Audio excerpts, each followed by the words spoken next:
there's a lot of lessons that my kids have taught me. When I started working serving as a foster parent, we didn't know anything about trauma and ACEs and all of the things that we know now.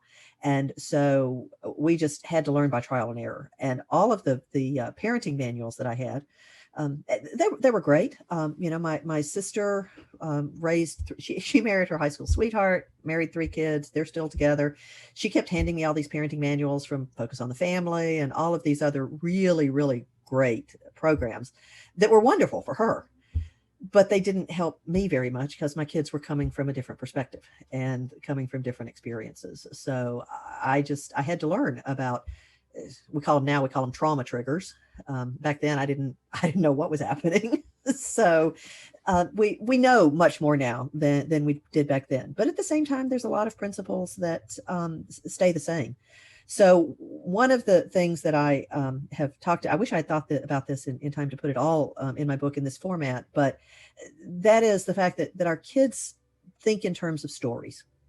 And when we come into their lives, either as foster parents or step parents, from their perspective, we are not the people who are supposed to be there in their lives. That may be one of the toughest things that I had to learn. And I did, the subtitle of my book is What Foster Parenting Taught Me About Step Parenting, because I did the foster parenting first. And then my step parenting journey compared to many of my friends was much easier because I had learned a lot of the lessons as a foster parent. So there's a lot of these universal principles about raising other people's kids. And I think that first one, that we have to understand, we are not the people who are supposed to be in these kids' lives. I think kids have a very bone deep primal need for their biological family. And it's not reachable by logic. And so there's nothing we can say to them that is going to change that or fix that.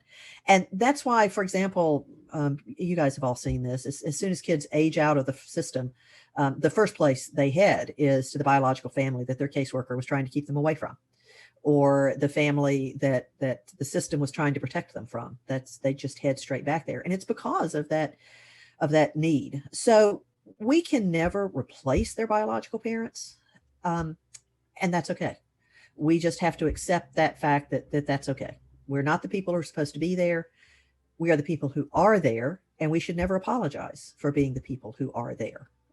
We have a job, and we need to do it with as much love and compassion and understanding as we can.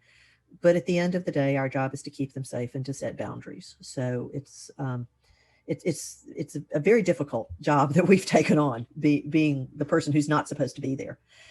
But the other thing that I realized we had a placement recently, my husband and I, it was an informal placement. One of my foster children hit a really bad patch. Marriage broke apart, job fell apart.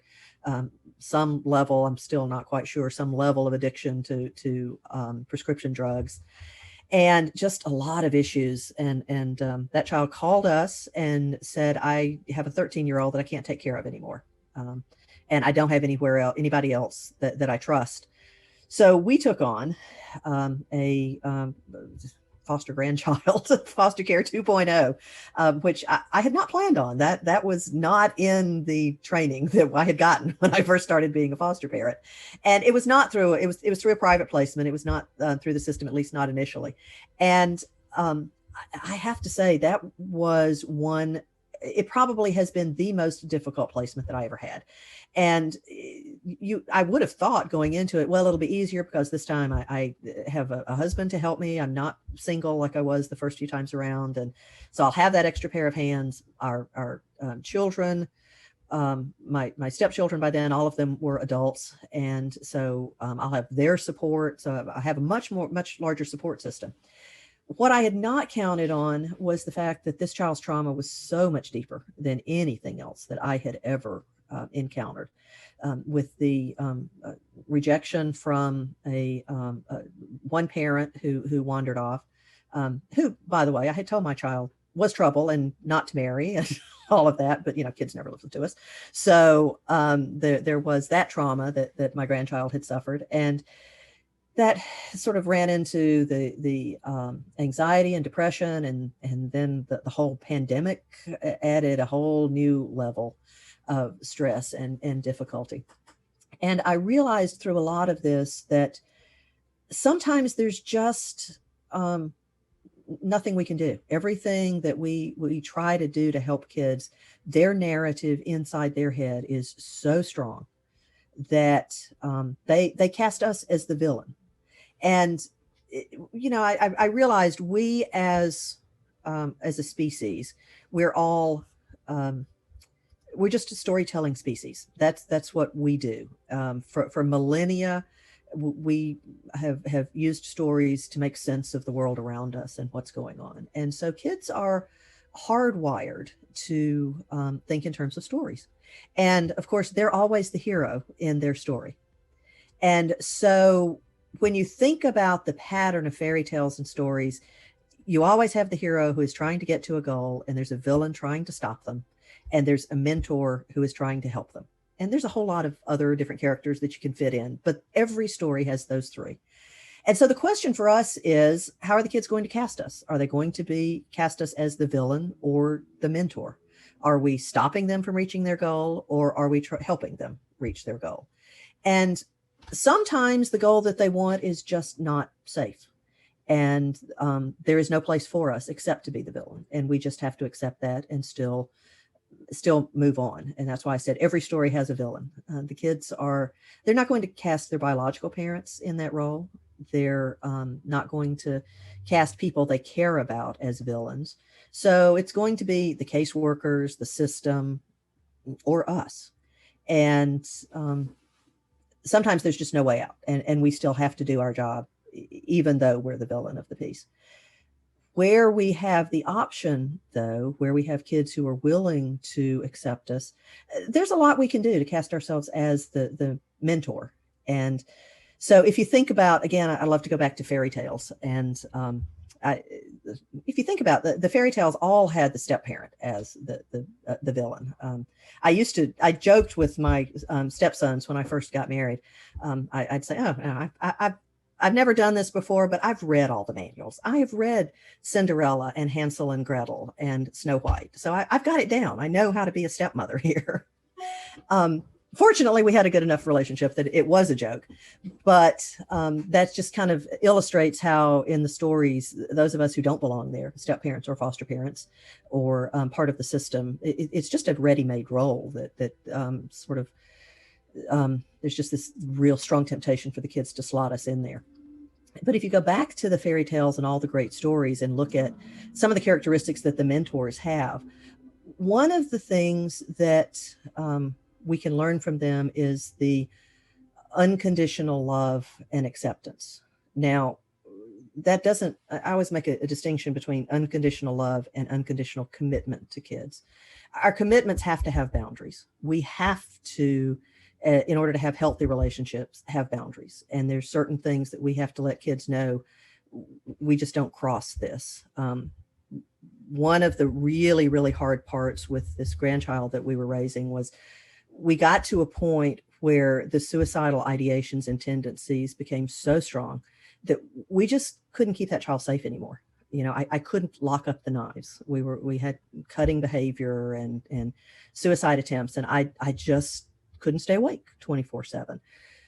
So I had to, we had to seek some help from the system and go the group home route, because I had to keep that child safe, and I had to put them somewhere where there were people who could lock up the knives, who could watch them 24/7. And it was for a year. That came back to us, that now aged out and are back with their parent. But that was a boundary that I had to enforce. And the way I write about it in my book is, I will defend that decision to the day I die, but it also may take me that long to forgive myself for making that decision. Because if you've been in the system as long as I have, you know, one of the worst things you can do for a child is disrupt the placement.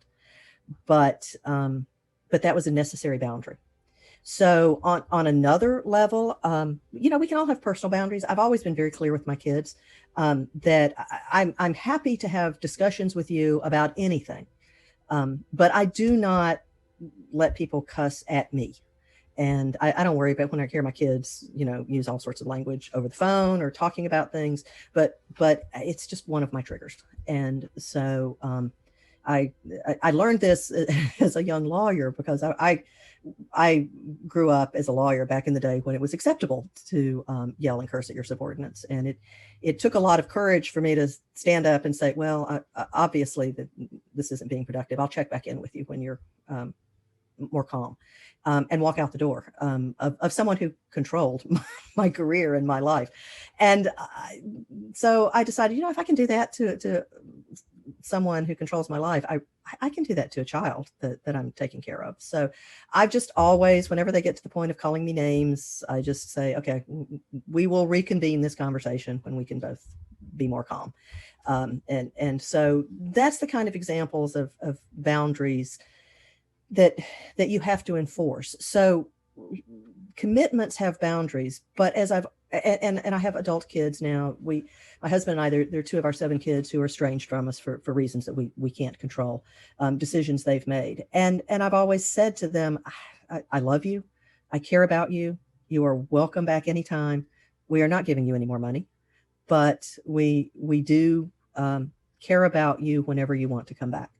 And so that was sort of, in that statement, it was unconditional love, but boundaries on the commitments that we were willing to give them. So that's one of the principles of mentorship. The other one, if you look at the fairy tales, the mentors are always very, very wise people. And I have never felt like I was a wise person in the role of Gandalf or Dumbledore or any of the other mentors. But, we can learn a lot. There's a lot of information out there. There's always places that we can figure out what's going on. I have become, I don't want to say obsessed, let's just say very, very interested recently with mental health research about resilience and how you build resilience in kids. I know that we have the research about ACEs and adverse childhood experiences, and I know everyone's jumping on that bandwagon. I worry that there's the tendency to swing too far and say that that ACEs become a child's destiny, and that this is just sort of what's terrible things are going to happen to them. And I resist that. I really don't want their trauma to become their destiny. They are so much more than the sum of their trauma. So I have become really interested in resilience and what we can do to help build resilience. So there's just a lot of different things that our kids need that we can learn more about. Now, that doesn't mean they're always going to listen to us. Until that prefrontal cortex develops, they're reacting more than they're thinking. But it doesn't mean we don't say it. I had a therapist once. I was saying to him, this child's not listening. And he said, oh, teenagers never listen. And I said, well, then why the heck are we doing this? Why am I spending my money coming into your session for something that they're not going to listen to? And he said, oh, I'm just laying the groundwork for when they come back in their 20s, because the 217th time I tell them something may be the time that they listen, but I still have to say it 216 times first. And I've just always stuck with that. Even though they don't hear us first, we still have to keep saying it. I remember one of my daughters once said something. I don't remember what it was, but I looked at her and I said, I remember telling you that 10 years ago. So I think that means I was right. And she said, oh, no. Just because I agree with you now doesn't mean you were right back then. So, okay, I'll go with that. At least I'm right now. We will take what we have in the moment. So that's one thing that we can do is get a lot of information. Now, I always also give this caveat, and I have seen this happen so much recently with the pandemic. Experts do not know everything about everything. They have a lot of expertise in one very small slice. And I think it was the person whose name I forget, but he won a Nobel Prize, said, an expert is someone who has made all of the mistakes in a very narrow field. And so we've seen this in the pandemic. If I can just go on a small rant here, we have discovered that epidemiologists know a lot about disease, but they know nothing, can I say again, nothing about mental health, particularly for children who are locked down. And doctors understand disease, but they forget why the Geneva Convention looks very very strongly recommends against solitary confinement for long periods of time. So we have to take what an expert says, but we're the only ones who can balance our lives. We are the experts in everything we have to do. And I've always noticed experts have never told you which part of their advice you can downplay in order to meet some other expert's standards. All of them will tell you that it's all important. And I'm working on a blog post. I may be too late on this, but I was just reading something the other day about Ma'Khia Bryant, that tragedy of the foster child who was killed by the police. And you can watch it unfolding, but I see that right now the current trend is to pile on that foster parent for all of the mistakes that the experts said she should have done something differently in the current one right now. And I'm hearing this from experts that normally I respect in foster care, but they're saying that 16-year-old should have been supervised at all times. And in fact, she should have been supervised by someone else who was licensed by that foster care agency.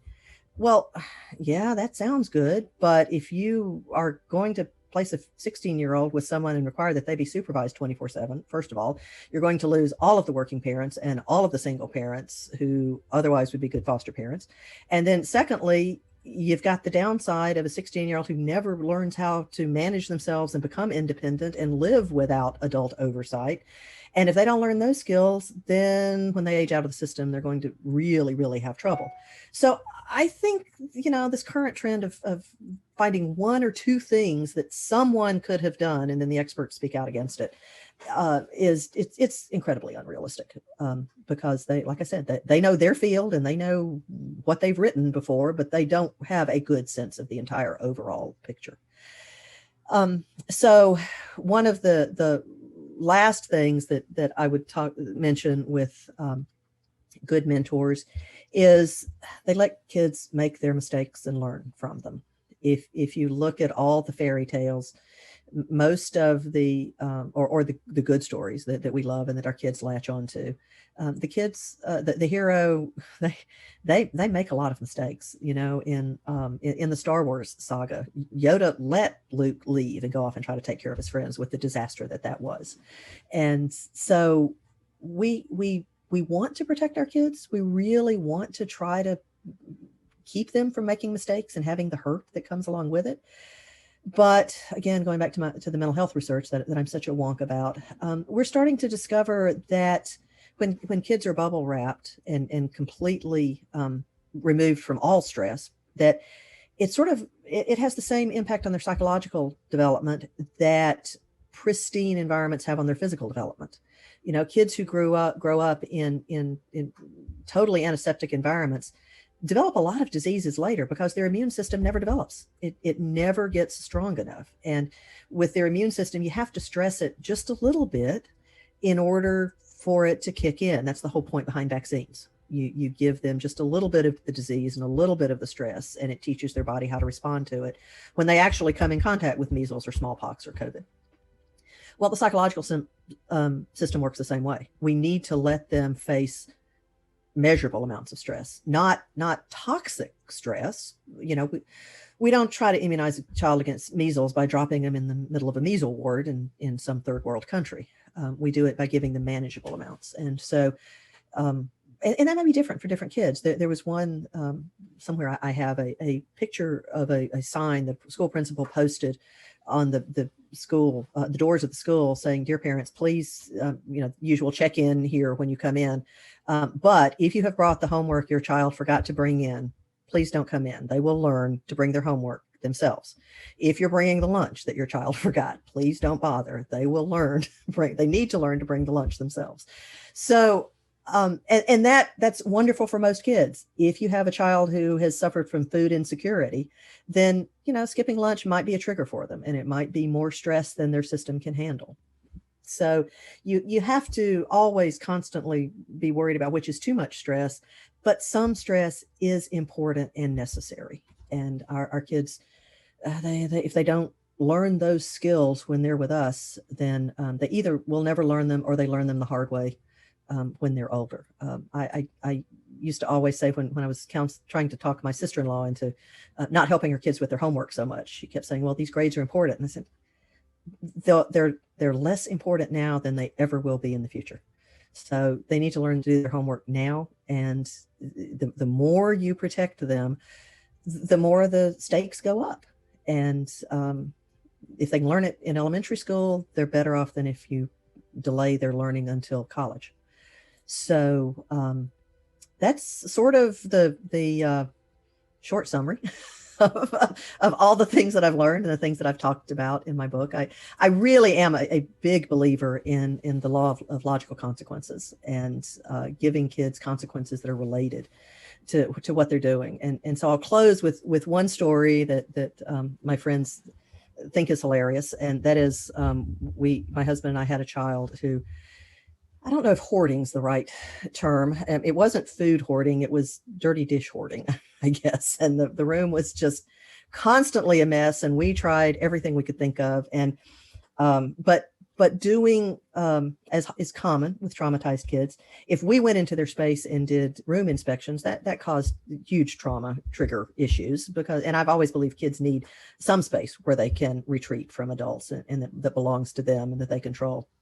So I've always tried to make that room an area that they could control.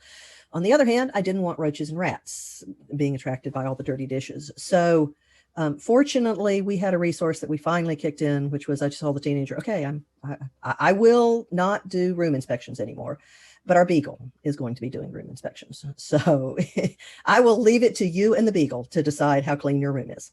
And I'm out of that question. Not an issue with me anymore. It's just you talk to the beagle.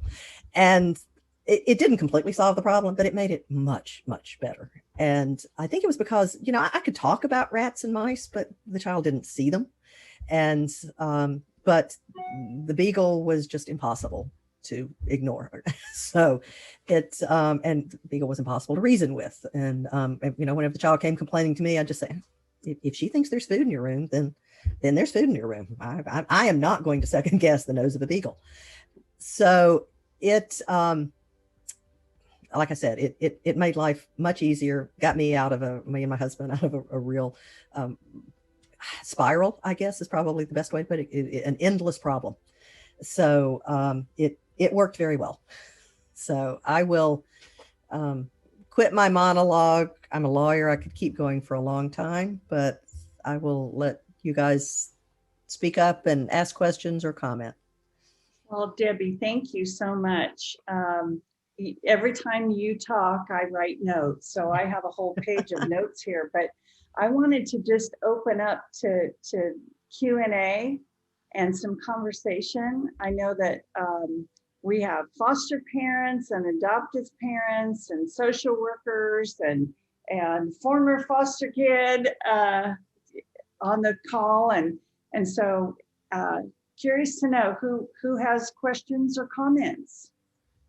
Anybody want to add to this? Irene? Yeah. Well, Debbie, thank you. I had the pleasure of having Debbie as my guest on the National Foster Parent Association's Coffee with Caregivers episode. It was so well received, Debbie. Thank you. And I learned from you. I mean, we fostered 27 years, and we stopped fostering in 2002. So that's how long ago all that was. Right. And your comments about how we know anything about trauma, we didn't know anything about anything. No. And there was no ACEs list. There was nothing. And we called attachment issues. Well, are they bonding? It was a time when you really truly were parenting by the other people's kids by the seat of your pants. I mean, you just had to throw everything out there sometimes to figure out if anything would stick, right? And I often think about all the education and training that we provide now to caregivers, and it's demanded that they have them by standards and all this kind of stuff, and the information that they are able to get. And it's still, I know it helps, but I still see families struggling to be right or perfect for their kids. Yeah. For kids, and it can't be. None of us are ever that way anyway, even with our own children. And so I love the way you address things because it makes it really real and I think helps caregivers understand, regardless of what their role is what kind of caregiver is, that we're on a trial and error period just about every day at some point. And because our kids are too. I mean, they're trying to figure life out as they grow emotionally and developmentally. Their minds change too. And there's never an end to the process. Now, I often say that the fortunate thing about kids is they are resilient, and 85% of the time, the best that you can do is good enough. And the other 15% of the time, it usually needs professional help. Right. Which we aren't professional. At least I'm not a mental health professional. No, I think the system expects caregivers nowadays to be mental health experts, Right. because when you're with the children 24/7, you're the one with the most impact. And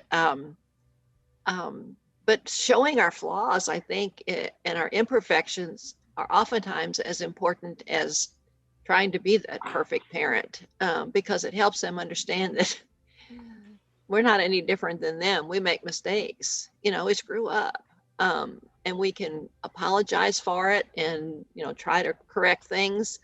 But we oftentimes have consequences as adults for our actions or inactions, just like they do as kids. I truly appreciate your outlook on making sure that kids can grow up to be self-sufficient, at least in some of their ways that they think about making decisions by the time they leave the family, because they do fare much better. I wanted to tell you that, when you were saying about how many times you have to tell a kid something before they actually hear it. And one of our sons, difficult reactive attachment disorder diagnosis. We got him when he was 10 months old, actually, and adoption happened at age 4.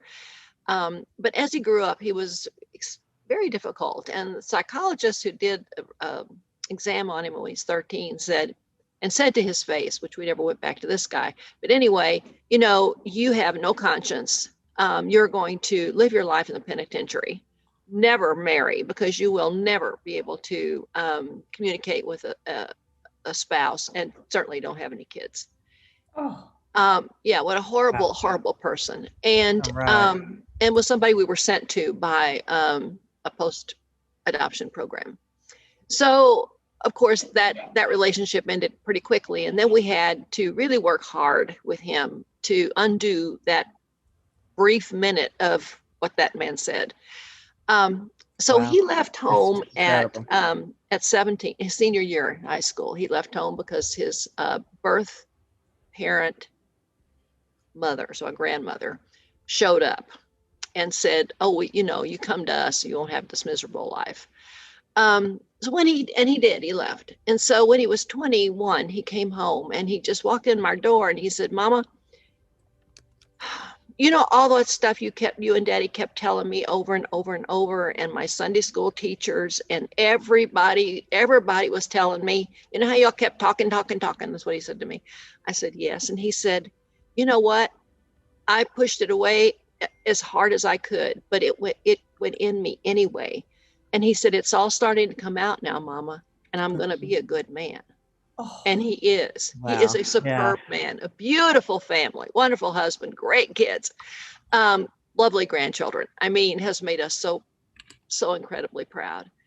But his beginning, everybody wrote him off because he had a rad diagnosis, right? Right.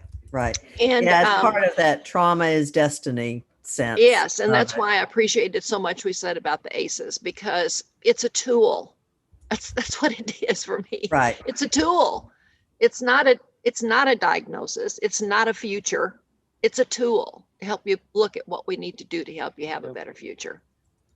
I'm so glad that you both said that. And Danny, I'm going to come to you real quick, but I just have to say, being a successful survivor of childhood abuse and all of that, I think that when we talk too much about those tools, that it's almost like a prophecy that we're declaring over a child's life, and it can be a self-fulfilling prophecy. Right. I remember a neighbor just a super quick story, but I remember hearing a neighbor say, and he was talking about me. I didn't realize it at first, but I was with kids in the neighborhood, and this one neighbor was trying to call his kids in, and he said, see that one? See that one over there, the blonde? Well, I was the only blonde for, 10 miles in any direction at the very least. And so I knew it was me. And he said, see that one? She's going to be a millionaire by the time she's 30. And this man never said a word to me, but I heard him speak that over me.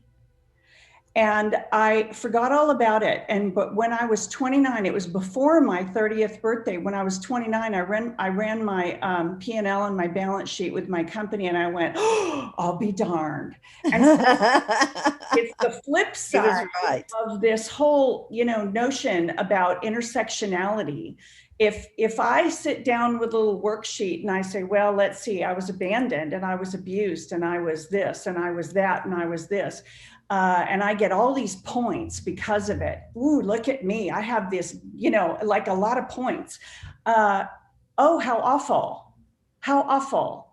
I'm really glad that nobody stood over me and said, oh, poor thing. She's got a really high ACEs score and her intersectionality is off the chart and, and whatever. Right. And, oh my word, right.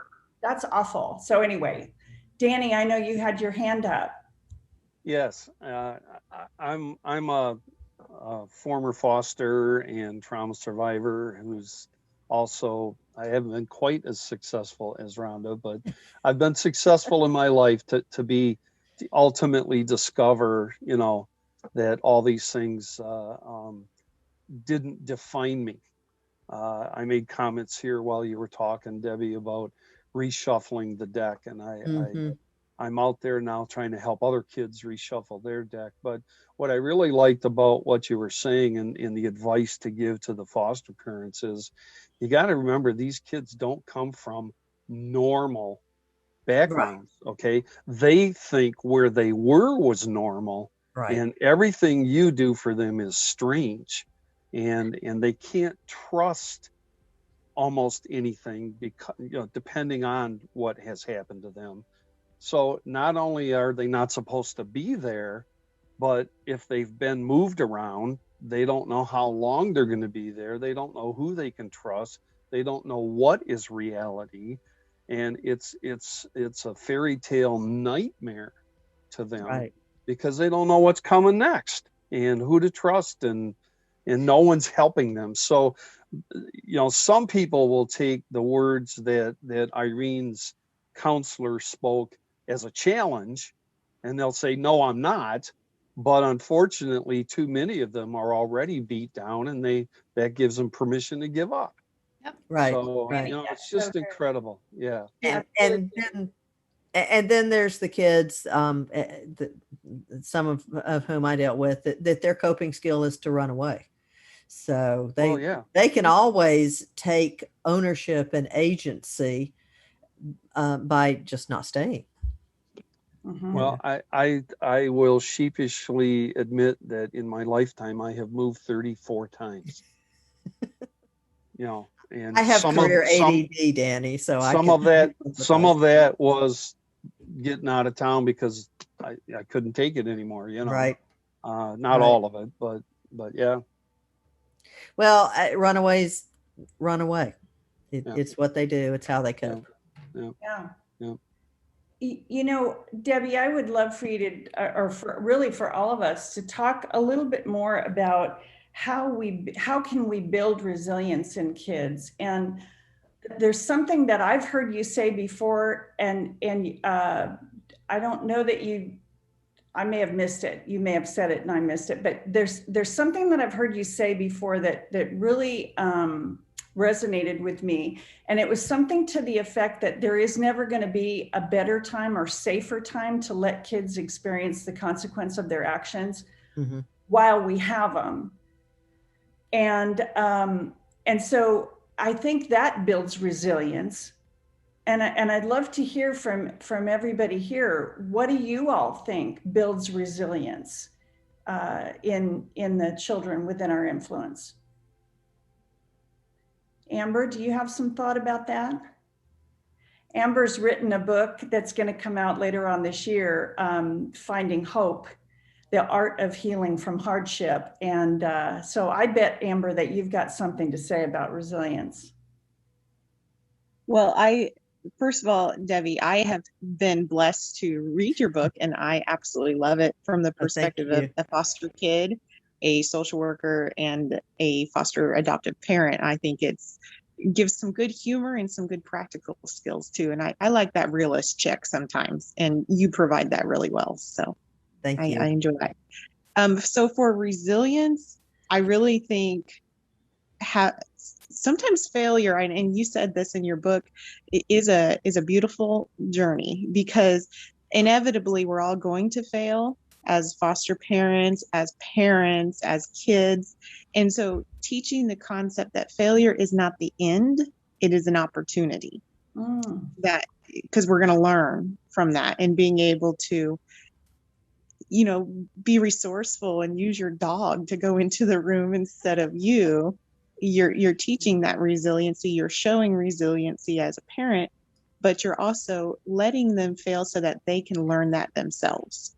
And so I think changing the perspective of failure as an opportunity instead of an ending is very powerful in resiliency. Oh, that's good. Lisa, do you have some thoughts about building resilience in kids? Hi, good morning, everybody. And I've really enjoyed sitting and listening to, your book. So now I want to get it and read it.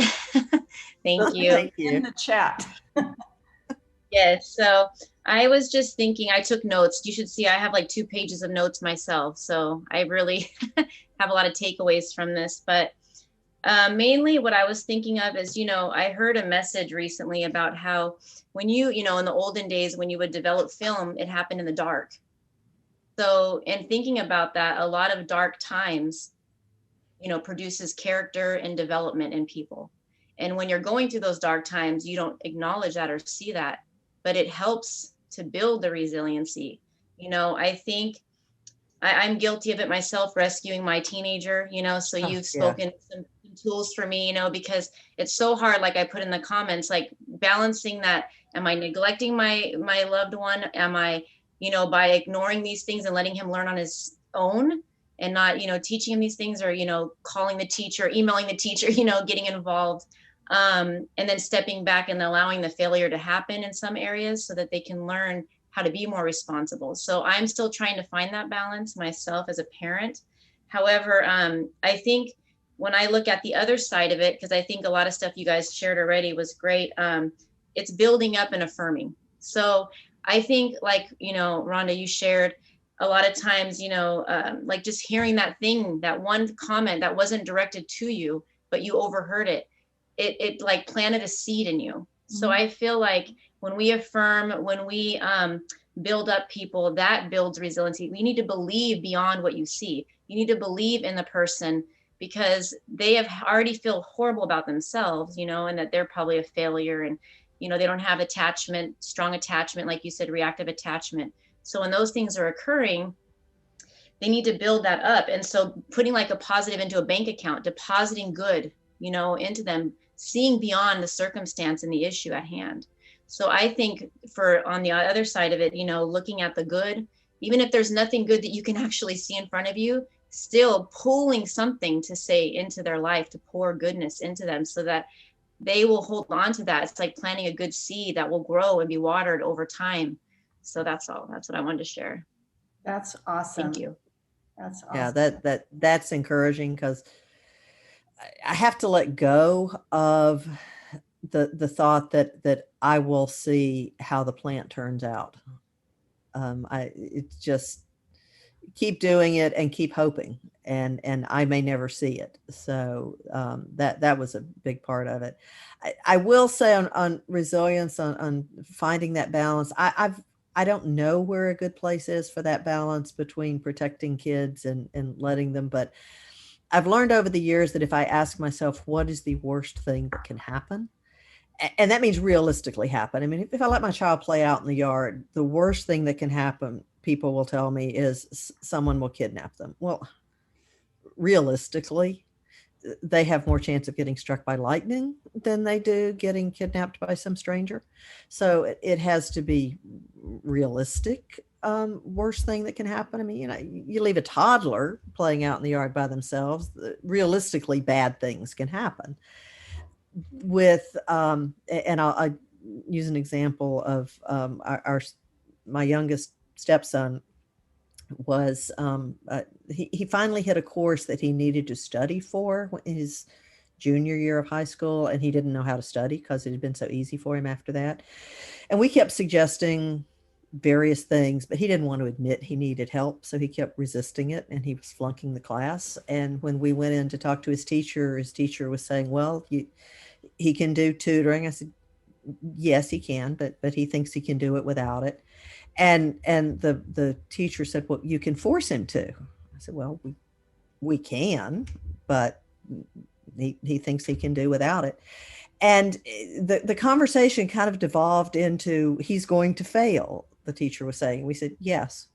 And the teacher kept saying, well, you don't understand. This is a required class. You'll have to take it again. And we said, yes. And they said, he'll have to go to summer school. And I said, and he'll have to pay for it himself. And finally, my husband kept saying, we've decided the life lesson is more important than the grade. And the teacher I think she was ready to report us to DFACS for not making this kid go to, it was just so far outside her sense of what parents are supposed to do. And we just stepped back and said, if you need us, we're here, but you want to figure it out, we will let you figure it out. And he finally took some tutoring, scraped by, just barely passing. But the lesson he learned, he was an honors graduate at the end of his high school career. So he did learn it and figure it out. But you just have to be willing to say, yeah, he could flunk the class. And we know that, and he knows that, and he's willing to risk it, and we're willing to let him. I think that's so incredibly valuable, because, otherwise you wind up with kids growing up and they're in their 40s and they, still are sort of expecting somebody to sort of, rescue them and make sure they really don't fall. And when you fall in your 40s, when you're the mom or the dad or whatever, oh my goodness, that's a much bigger consequence than, when you let a kid fail a class in high school. Right.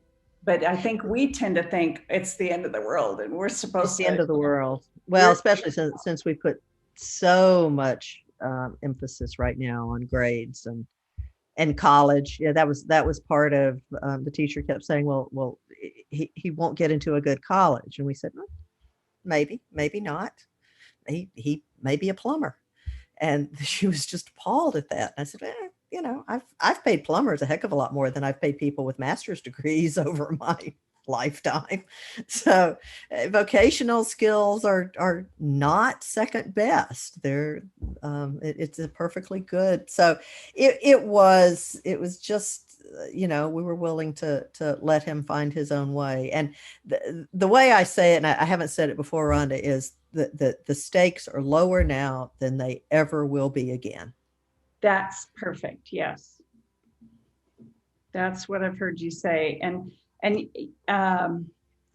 the more I've thought about that in relationship to my grandchildren, the more I know that that's true. And even though we want to protect them and we love them and we want to make sure that they don't experience the pain that some of their decisions or failures to decide or failures to do what they're supposed to do causes, when we intervene and save them from the pain, we could actually be contributing to something worse later. So I love your approach, Debbie. And I want to encourage everybody, just get a copy of Raising Other People's Children. I plan to give this book to everybody I meet who's a step parent, because I think that your approaches, Debbie, and your strategies will really save a lot of families. I know a lot of blended families sadly wind up in divorce. And I think the statistics are like 60 to 70% oh for my word, second and third marriages. It's absolutely appalling. I can understand. I mean, we've all known people, friends who, married somebody with kids, or they have kids, and, they marry somebody, and, the arguments often are not about, I don't know, money or where we're going to live or whatever. It's very often about parenting. And the number one argument, according to what I've seen, is about parenting the kids. Yeah. Yeah. So I just really think that this book is going to help a lot of people. That's my prayer. So Debbie, thank you for carving out the time from your busy schedule to be here and talk to us today and to write that book. And it's all your fault, Rhonda. Well, it might be Andrew's fault here. That's true. I've tried not to pick on you, Andrew, about resilience, but. Oh, no. Listen, I was hoping to jump in. I know time is limited now, but I have 3 comments. Number one, it's a great honor to actually be with 3 of our authors here today. So specifically, of course, Debbie for her new work, and Rhonda for your continued great contributions, and then Amber for your book that's coming forward. So it's just amazing to put this content into the world, because it is so important and so useful. So it's a real blessing to me. I also wanted to add, when we talked about, stimulating or building resilience in youth and children, I always come back to Outward Bound, which is experiential education, taking groups into the wilderness in safe settings, but putting those stressors at work in safe ways, but sometimes not feeling too safe, but the instructors are there to create that, sort of edge. And that really is part of their mission, is to build resilience in young people, and also in people that aren't necessarily young. They do adult programming as well. I'll put a link in there in the chat just for information about kind of the special groups that they work with, just to inspire anybody. But and they do offer scholarships. So, if you do know a young person who would really benefit from this kind of wilderness resilience building, call it that, Outward Bound is a great organization to take a look at. And I've been through several of their programs. It's really top notch. It's really the gold standard of this kind of wilderness experience. And the last comments I wanted to make, I was listening to Danny when he was going on, describing the experience of these young people, and all kinds of fears and concerns and confusion that their internal world must feel like. I lay this out and say, this is what's going on now, globally, certainly nationally, children and adults. I think we're all seeking some kind of need for guidance, strength, and hope. So, I mean, it's really, I feel in a way like, we're all kind of lost children. And, some of us maybe more lost than others, and I'll throw my hat in that. Yeah, and Andrew, my ticket in that hat. Yeah, if I might, Andrew, I will say that I've published a couple articles during the pandemic that kind of start out with, if you don't like what's the lockdown has done to you and your schedule and your life and your family, you have an inkling of what it's like to be a foster child. Right. So I guess so many of these lessons, though targeted here around foster and stepchildren, and I was a stepchild in a split family.